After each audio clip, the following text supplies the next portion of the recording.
కోబ్వెబ్లు మరియు దుమ్ముతో నిండిన పాత అటకపై ఇద్దరు ఆసక్తిగల వ్యక్తులు ఎమ్మా మరియు జేక్ ఒక రహస్యమైన మ్యాప్పై పొరపాట్లు చేస్తారు. చిరిగిన మరియు పసుపు రంగులో ఉన్న మ్యాప్ దీర్ఘకాలంగా మరచిపోయిన ద్వీపంలో దాచిన నిధిని సూచిస్తుంది. రహస్యాన్ని వెలికి తీయాలని నిశ్చయించుకుని వారు తమ సాహసం ప్రారంభిస్తారు. ఎమ్మా మరియు జేక్ పురాతన పటం ద్వారా మార్గనిర్దేశం చేయబడిన ఒక చిన్న పడవలో ప్రయాణించారు. వారు నిర్దేశించని ద్వీపం వైపు వెళుతున్నప్పుడు అలలు వారి పడవను ఢీకొంటాయి. వారి ముఖాలు సంకల్పంతో నిండిపోయాయి.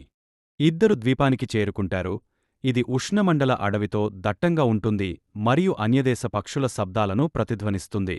అరణ్యంలోకి లోతుగా ఉన్న మ్యాప్ ఆధారాలను అనుసరించి వారు జాగ్రత్తగా ఒడ్డుకు అడుగుపెట్టినప్పుడు ద్వీపం మంత్రముగ్ధులను చేస్తుంది.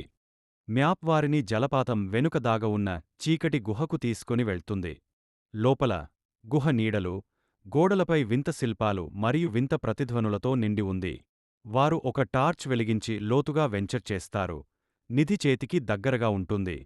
గుహ నడిబొడ్డున ఎమ్మా మరియు జేక్ ఒక భారీ రాతి తలుపును కనుగొన్నారు.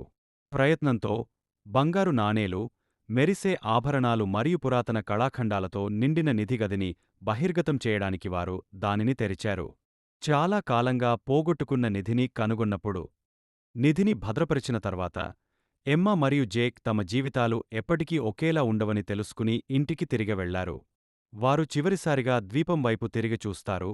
అస్తమించే సూర్యుడు హోరిజోన్పై బంగారు కాంతిని ప్రసరించాడు.